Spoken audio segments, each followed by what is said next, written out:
Ahem. Hi. Hello. It's me, Arthur.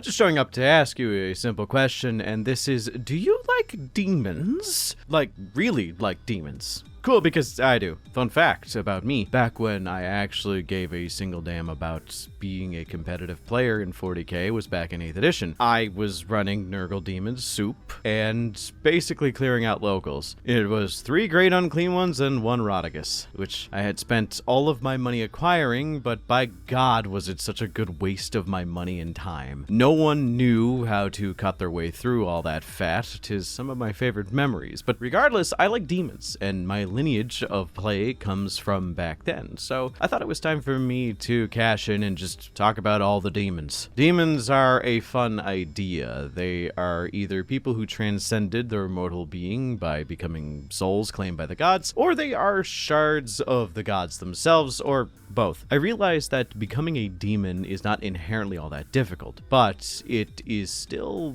fraught with danger. I wanted to make this video to explain all of the demons in 40k's setting that you are currently able to purchase in the current roster. I've done this style of video for the singular gods, but I think it's time for me to cover everything. I might cover some stuff in the AOS setting as well, but, you know, not guaranteed. Sound fair? Cool. Make sure to subscribe if you haven't already. I got some big stuff on the way. Like the video if you like the video. Comment how much you think I'm cute. And let's hop into them demon cheeks.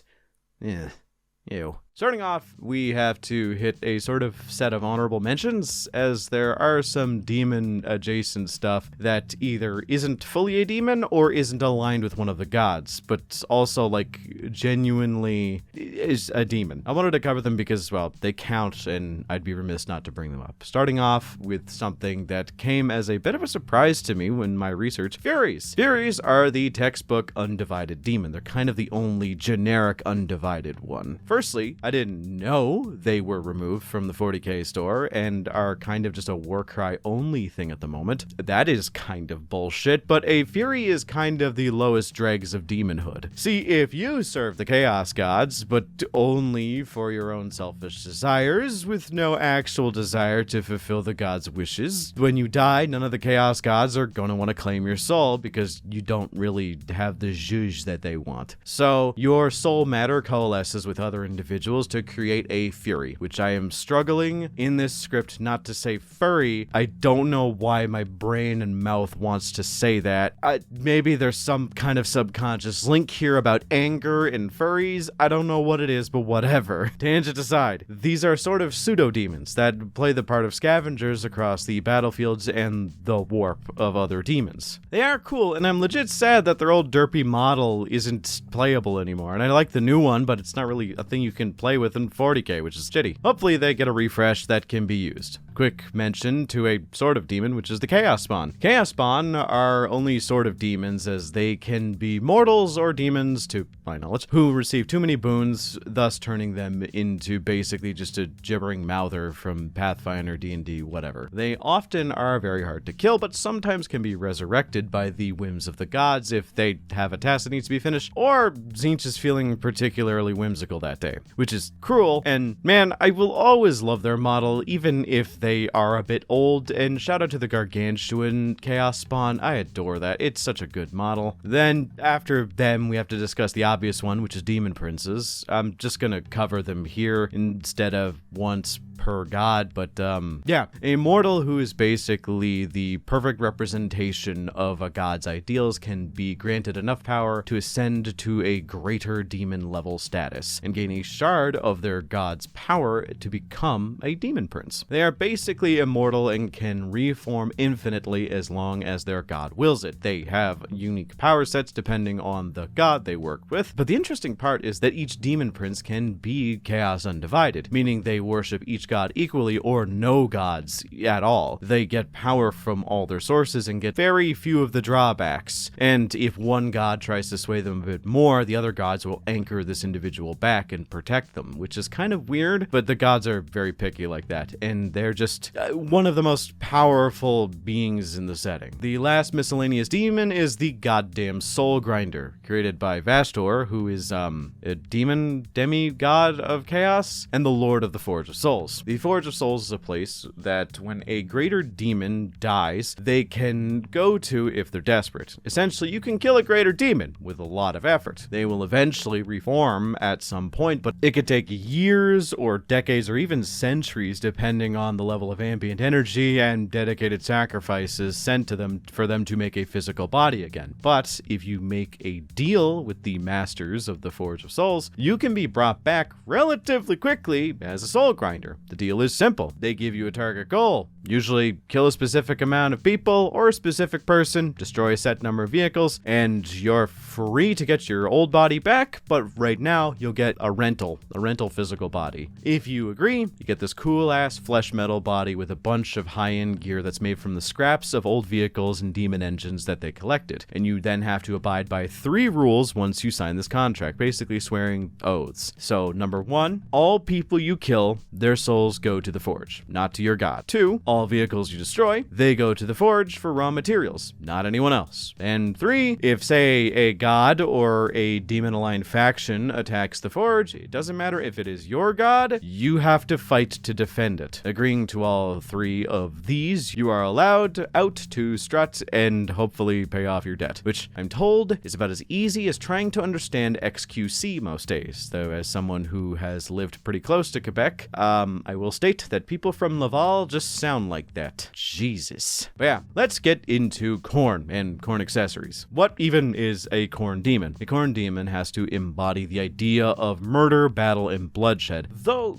deep down there is a little bit of chivalry in it, though not enough to override the bloodshed most days. It just means they will make sure to shout really, really loud to grab your attention before stabbing you in the back, rather than just silently stabbing you in the back. Bloodletters are the lowest of the low in regards to Khorne demons. They are the basic foot soldier of Khorne. It is theorized that if you dedicate your life and soul to Khorne, be a faithful worshiper, upon your death you are reborn as a bloodletter, which is honestly weird because I thought Nurgle was the only one that birthed their followers anew, but I don't know. We learn new things all the time. Who would have thought? Basically, a bloodletter represents the basic concepts of combat mastery. They are warriors, not generals. They wish to fight as perfect soldiers, equipped with hellblades, which are, from rules as written how they're described, evil demon lightsabers that can cut through damn near anything. They also know how to fight in a bit of an organized way, more so than regular demons. Being in rank and file, though, they do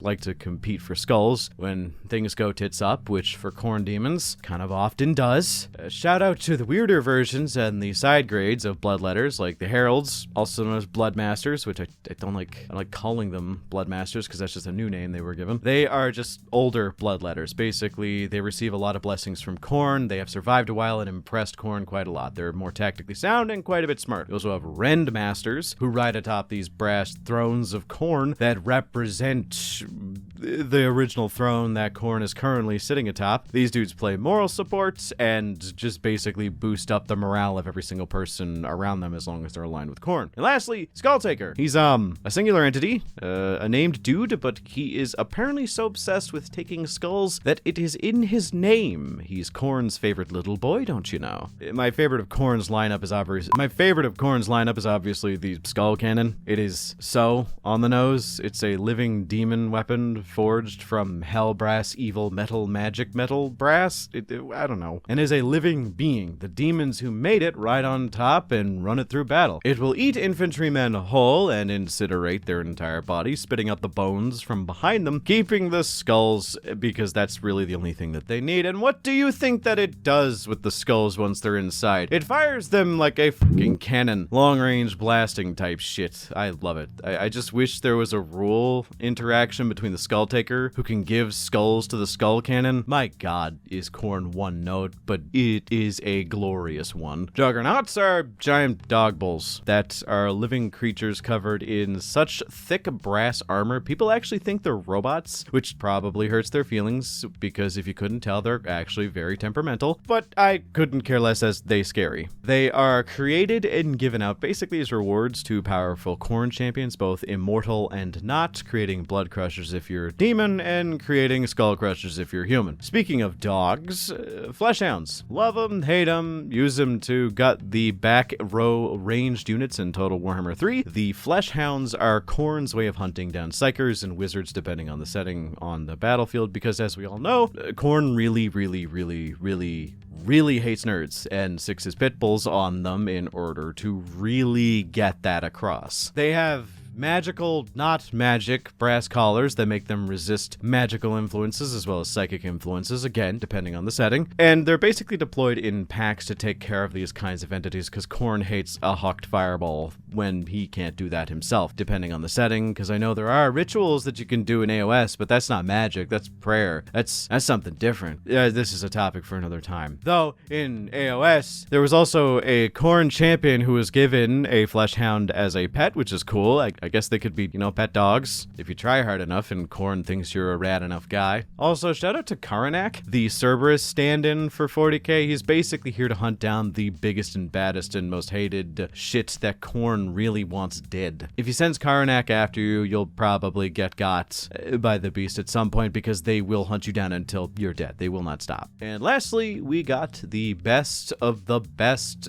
fucking butt thrusters. I mean bloodthirsters. It's a shard of the will of Khorne and the purest manifestation of his being, made miniature. Standing about 20 feet tall-ish, these things are decked out with the best weapons, armor, and damn near every accessory that Khorne could give them, and they don't need any of it to put you into the ground. For context, bloodthirsters are what Khorne basically turned Angron into. They are rage incarnate and do nothing but live for slaughter. They can fly, they can whip, and they have a bunch of forms. Their bellows of rage are so powerful that they can literally kill people with it. Your organs will just explode. And again, shout out to the named one, Scarbrand, where in a universe filled with the angriest people in fiction, he manages to eke out a position of 4 on the top 10 angriest people in this universe. So, congratulations for him. Speaking of making people angry, hey, Papa's gotta pay some bills, so let's sell some juice.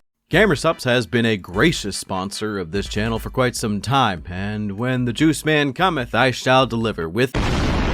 Ha! I tricked you! You thought I was gonna talk about sups? Fool. We are gonna talk about soups today. GamerSupps is unironically, and I'm not just saying this, the best instant ramen I've ever had, with a decent plethora of flavors ranging from chicken to whatever the hell meat sweats is.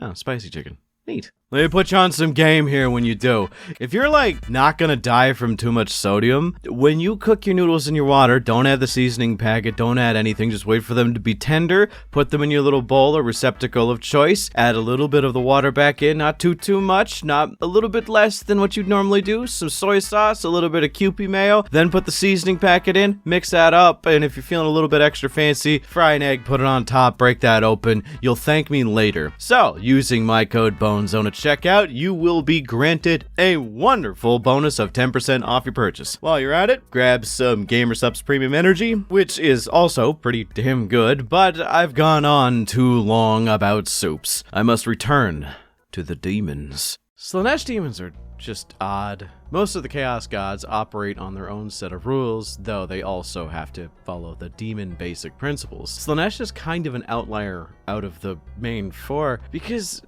Slaanesh was a god created by the Eldar, and the Eldar aren't every race in the universe, so there are a few rules that they go through that not many other gods do. They do gain power mostly from the Eldar, and they gain especially large amounts of power by consuming the souls of Eldar, but they gain power from other entities in setting. It's complicated. It's like if Nurgle had a specific race that they really like above all else, and they get superpowered whenever they consume it, but humans are also pretty good too, I guess. Slaanesh is a god of excess and desire, not so much entertainment, but basically going a bit above and beyond with the things that you enjoy. They are a god of dopamine, and when I say that I mean want. Dopamine is actually the chemical in your brain that makes you want things. So Slaanesh kind of follows that craving for more and more novelty, which might sound pretty plain, but novelty can mean I didn't like the last piano rendition, so tie a man naked to the piano with barbed wire and poke him with pins every now and then. That should spice things up. The idea of enough is a lie. So Slaanesh, being born from the Eldar, kind of has the ability to just generate demons and has some of the most varied and odd-looking demons in the setting. So let's get into them. Demonettes are the most basic and numerous of Slaanesh's demons. They are androgynous and can assume any form they choose as long as it would please the individuals that are directly perceiving them. They usually have a crab claw or two, because I guess crabs are sexy, which, I mean, yeah, sure, I kind of get it. They are basically small shards of Slaanesh sent out to corrupt all those around them, do whatever they can to sow discord and want. They are entertainers who are rewarded by seeking weirder and weirder flights of fancy, with a bunch of different mild variances between them. Their heralds are often very, very powerful and weirdly specific. Your rank as a demonette is determined by how close you kind of sit to Slaanesh in the inner circles of seduction, with heralds being closer and greater demons being closest. The closest of all the heralds is an individual by the name of the Mask of Slaanesh, a demon who was known to be the greatest dancer of all of Slaanesh's court, able to entertain even the Prince of Pleasure with their grace. Unfortunately, Slaanesh is a moody bitch, and the Mask caught them on a bad day, so Slaanesh, instead of being entertained, found a way to think that the Mask was mocking them somehow, and now curse them to dance forever without end, which, all things considered, is not exactly as bad a fate as you'd imagine. You have the Infernal Enraptress, who are musician heralds who learned how to turn people into instruments. It is implied that they only use harps, but I like to think that there's an Enraptress out there that turned a man into a banjo, which that'd be kind of cute, right? After the heralds, we gotta talk about the seekers. They are a bunch of weirdos who are obsessed with going faster. Riding atop a type of demon of Slaanesh known as a Hellsteed, which is, I'm like 90% certain Hellsteeds are as best eloquently described in the lore as, yeah, they just kind of happen. As in, I guess Slaanesh just sometimes accidentally is a weird snake ostrich, so there is that. Demonettes ride atop them to become seekers, who are incredibly fast vanguard riders. But if you really want to make shit brutal, you can make seeker chariots, which are basically chariots with serrated pizza cutters for wheels that are pulled by a few Hellsteeds, and you could probably figure out what they do best. Fiends of Slaanesh are dope as all hell. They are basically a chimera of Slaanesh's favorite animal parts put into one monster. Scorpion bits, horse bits, anteater, just for funsies, I guess, some human parts, maybe some aardvark. You know, you gotta keep it fresh from time to time. And the biggest threat about them is that they release a musk-like gas from their pores, similar to if you were able to aerosolize heroin, causing all but the most strong-willed of individuals to fall to their knees in a stupor before the fiends rip them to pieces. On to one of the weirder demons now. Well, it's technically two demons, I guess. Think of it as a remix of two that we've already covered. Basically, these guys are considered a singular entity, and it's very weird. But there was once a herald of Slaanesh who really liked this one mortal in the gladiator pits. They bonded, and with this individual, guided this human all the way up to demonhood. These two became Sylesk, the demon prince and demonette symbiotic combo, who is kind of a unique thing in the world of Warhammer. They are actually very often shamed for just existing, but they prove their detractors wrong by beating them to death, usually with their bare hands, or an axe if they get a little too rowdy. The last thing to cover for Slaanesh is quite honestly one of the most well-known things, but surprisingly they are a bit inconsistent in the setting, and that's the Keeper of Secrets. They are greater demons made by Slaanesh, which is why they often look incredibly different from each other. Some can be the most beautiful supermodel in history, others can literally have the head of a bull and the body of a bodybuilder with tentacles and swords for hands. They are kind of all over the place, but each represents a cardinal idea and mood of Slaanesh, so each is technically a work of art in and of themselves, which I think makes them one of my favorite greater demons as a whole, though I do think that the uniboob thing kind of, I don't know, it makes me, I don't know, I don't like it. It just, I feel like it makes the design look a little weird. Also, Shalaxi Hellbane, a named one, who has a model. Just as a quick aside, they were created with one singular idea in mind, and that is being really good at killing bloodthirsters, which is a really goddamn cool and funny idea, all things considered. Also, one of the main pieces of art that's canon for them is them straddling a bloodthirster before they impale them in the chest with a super big ass spear, which is dope as all. Halfway there, fellas, and it looks like this one one is going to be one of my longer videos that I put out in a while. Make sure to take breaks, try your hardest not to strain your eyes on the screen, and yeah, let's get to the next part, which is gonna be Tzeentch. Tzeentch honestly has too many goddamn demons under their command. They are kind of the god of magic and unpredictability, and the amount of demons in the roster kind of represent that. But because of that, their demons all have weird side grades, which I guess counts as new demons. I don't know. Tzeentch is the god of ambition and self-affirmation. Tzeentch is a god empowered by the desire to become more intelligent instead of physically strong. It's why all of Tzeentch's followers and demons are all passively psychic, or well, magic. Yeah, I always feel that magic is often sidestepped in 40k, but Tzeentch is a magical god. So all of Tzeentch's dudes are really goddamn magical, and do some stupid shit to coincide it. What do I mean? Well, sit still, be patient, and let me serenade you with how the horrors work. The horrors are a little confusing at first, but they are the central foot soldiers of Tzeentch, being made of pure magic. Well, pure psychic energy in 40k. They are like the ambient heat of psychic abilities created out of fire and usually colored pink. Well, sort of. The most well-known are the pink horrors. They are the largest form of these generic troops and can basically be described as a Cthulhian monstrosity made of whirling tentacles, sometimes beaks, sometimes feathers, and sometimes wings. They do shoot fire out of their weird finger holes, and they're described as incredibly jolly and unpredictable.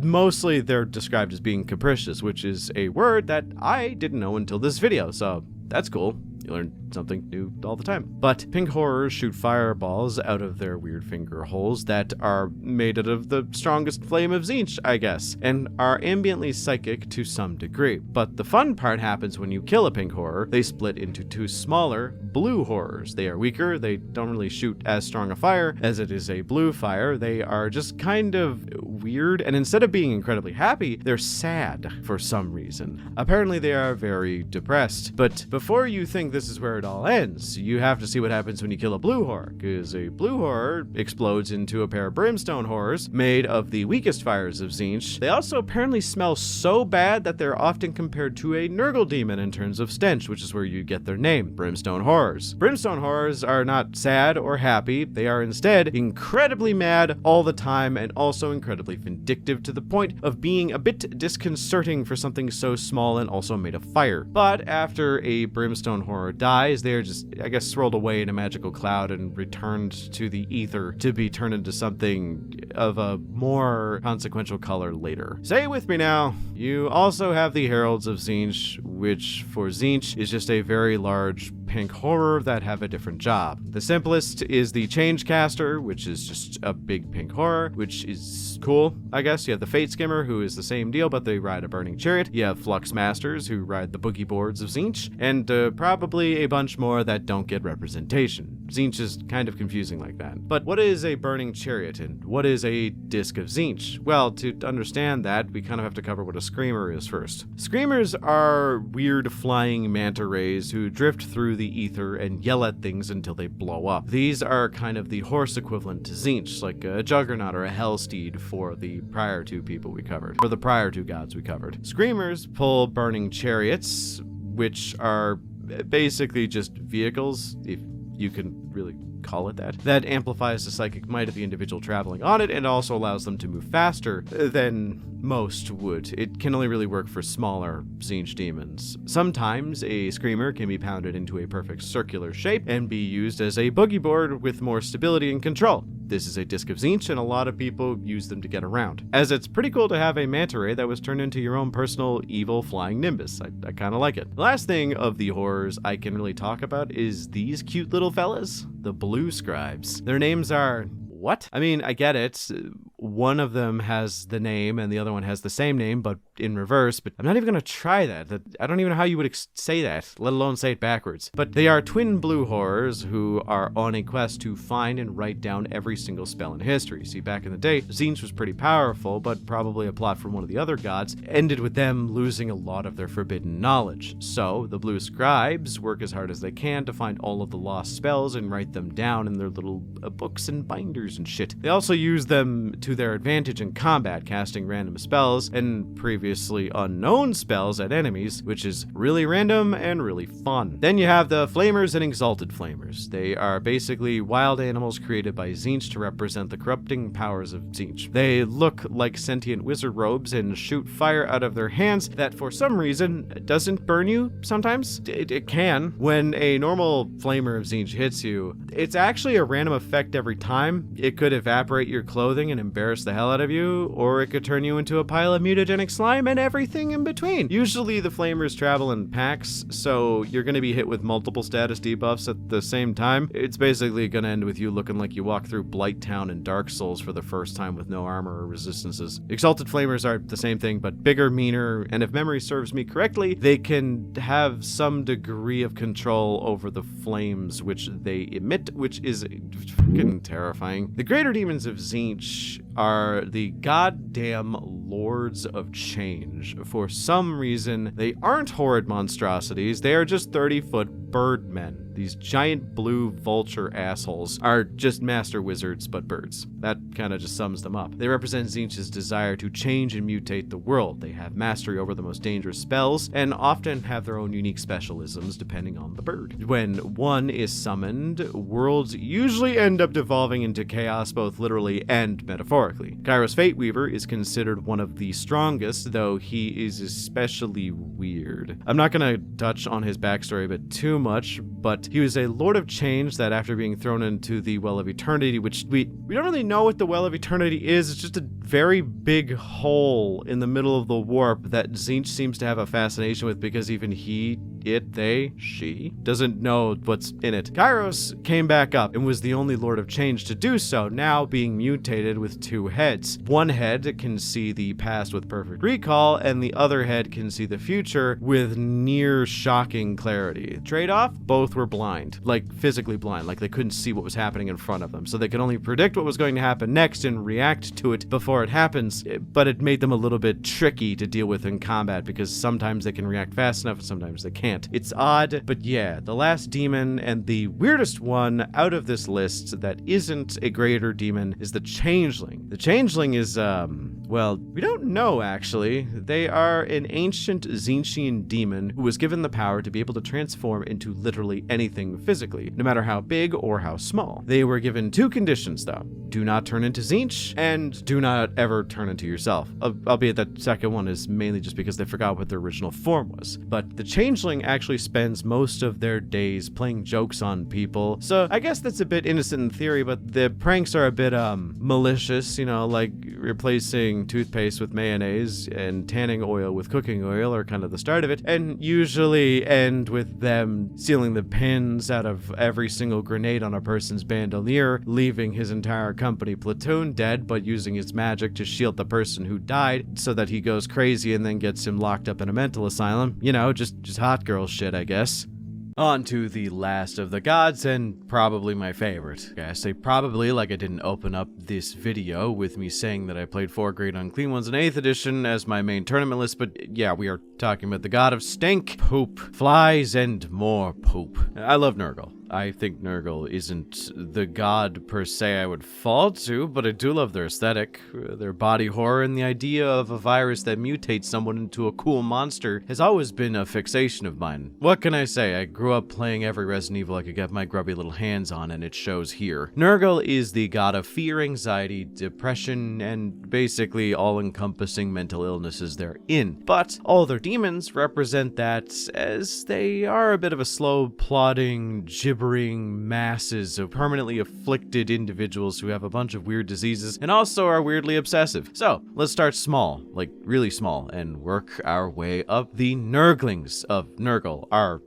awesome little balls of butter and mustard that roll around in their own filth. They are comically enough made to look like little versions of Nurgle himself, though the main thing to keep in mind here is that even though they are a bit cute, they are every bit as dangerous as every other demon that we've discussed on this list. They are coated in enough disease to put down most people regardless of how big they are, usually containing Nurgle's rot, which is again one of the most dangerous diseases in the setting. They also have diseases that can cause more Nurglings to just explode out of you, so that's never fun. But let's say you die of Nurgle's rot that you caught from Nurglings. What then? Well, you end up with a lot of issues. Namely, you will wake up a little bit later in the gardens of Nurgle in some rotting, exploded fruit, having become a plague bearer. They are the lesser demons of Nurgle, and the most common other than Nurglings themselves, but Nurglings are like ants. There's thousands of them everywhere. They are depressed and complain constantly, as due to their current affliction, they have extreme obsessive compulsive disorder. Basically, they are obsessed with counting anything, everything. They count flies, diseases, you name it. This is just a weird tick they have, but they're also usually ushered forward pretty hard to accomplish a specific task for Nurgle. They are especially resilient, and well,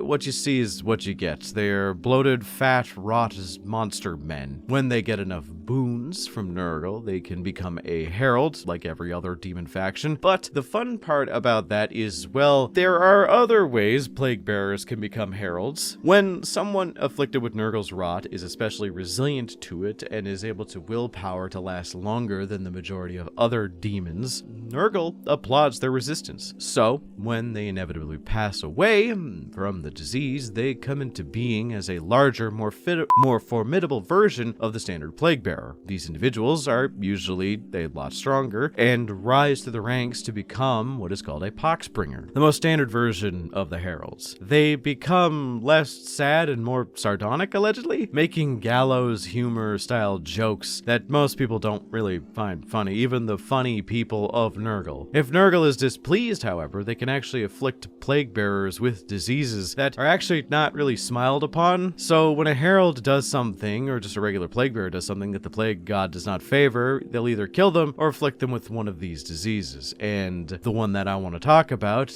gives them a weird condition, which is pretty much incredibly uncomfortable to look directly at if you're a member of a Nurgle warband, and that is happiness, mirth, jolliness, and dare I say, extreme bouts of whimsy. Yeah, they become so weirdly bouncy and happy that they become a type of herald known as a sloppity bile piper, someone who jumps around, dances, and sings randomly created songs. Plague bearers hate him, as they are naturally very depressed and don't like the idea of being happy. But Nurglings and Great Unclean Ones, who are known for their happier temperament, love these little dudes. And with their jolly gut pipes and whatnot, they're pretty fun to be around if you're a Nurgle dude and enjoy the idea of being happy. Another side grade to the heralds is the Spoilpox Scriveners. God, I love these names. This is basically just an especially charged tallyman. These guys are the auditors of Nurgle. They are made in order to make sure all the numbers of the plague bearers are keeping track of are double, triple,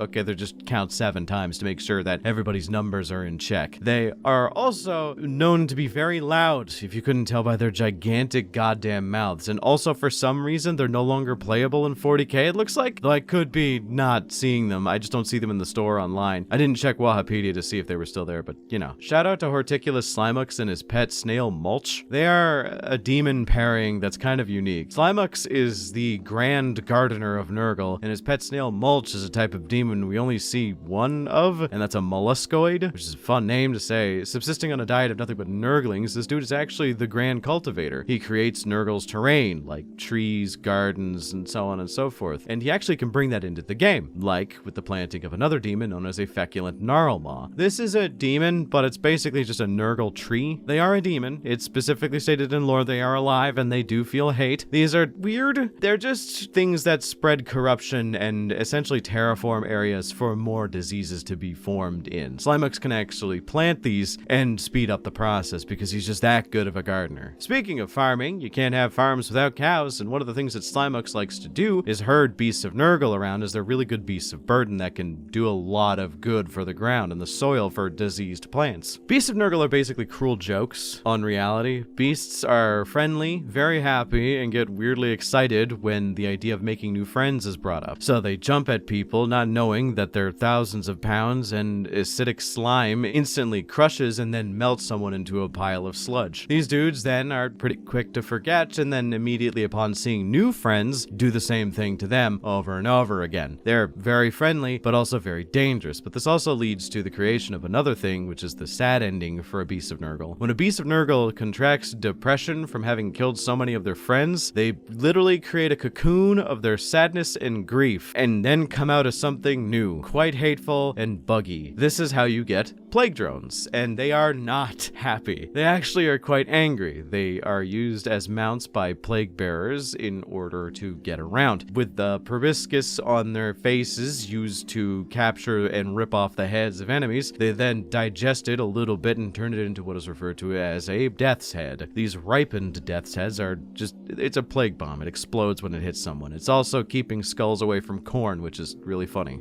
I will state, they are basically just the second best mount that Nurgle has on offer. The best mount? Plague Toads. They're not available in any game right now, to my knowledge. They're incredibly scarce to find model-wise, but a Plague Toad could be many things. My favorite interpretation in the lore is that it's a Nurgling that ate too much and got too fat and also too dirty, so they turn into a disgusting frog. They apparently are so gross-smelling that they can kill people with the smell alone, which is pretty Nurgly. But Plague Bearers sometimes can ride atop these goddamn things into battle, and these become what are called pox riders. And the model is old and derpy, and I love them. Okay, the last model kit to sort out here is the ginormous and massively huge Great Unclean One. Sporting either a Doomsday Bell or a Great Plague Sword, the Great Unclean One is basically a miniature version of Nurgle himself, representing the aspects of Nurgle that he wants to put out there. So they're happy, they're jolly, covered in disease, and incredibly fat. Fun fact, Nurglings come from these guys. Inside of their guts, they constantly just reproduce by budding. They just spew out little tiny versions of themselves, kind of like a Matryoshka doll. It's pretty cool. These guys are probably one of the most dangerous greater demons in the setting because they are almost impossible to kill unless you have a sword that can cut through them, which is like, you need a sword the size of a car in order to even get to the other side of them. And if you can't cleave them in half, they'll just basically refill with the ooze that's inside them and regenerate instantly. They're kind of hard to deal with. And they also have an aura of disease so potent that it might as well just be an aura of instantly kill you. They're also really happy. All of them. They're all just really jolly and show that Nurgle has a sense of humor. Aside from Kugath is known to be very depressed, but they all have a good sense of humor, and some of them are created to basically fulfill a joke. There's one Great Unclean One whose name is escaping me right now, who's incredibly emaciated, so he's not so great, but he's still an unclean one. And then there's one called Famine, who is the fattest of all the Great Unclean Ones because it's a big pun. The only other version that you can talk about that's in the GW store is Rodigus, who is just a butter-colored Great Unclean One who is also a wizard that people tend to like. He's the greatest rival of Kugath. He is known as the generous one, as he responds to the prayers of people who just don't know where to go to anymore and gives them what they want, albeit in a very Nurgle-y way. You know, we need rain? Oh, I'll give you rain. Not the kind of rain you want, though. That kind of genie's, the monkey paw curls type of deal. And yeah, that is every demon that you can currently purchase in the GW store, and a few other extra bits explained for 40k at least. That was a lot longer than I thought it was going to be, but I think it was worth it. I love talking about demons, and there's a lot to share about them. I think they are pretty cool, but what do you all think? And also, what is your favorite demon? Make sure to comment down below, as well as, like and subscribe. It helps the channel more than you'd expect. Special thanks to my channel members for supporting me. With your help, I am able to support myself as well as my editors, and do this content into the future. If you want to become a channel member and gain access to additional videos a month, or just early videos, then become a channel member yourself and support this channel. Thank you once again for watching, and until next time, I hope you all have a wonderful night.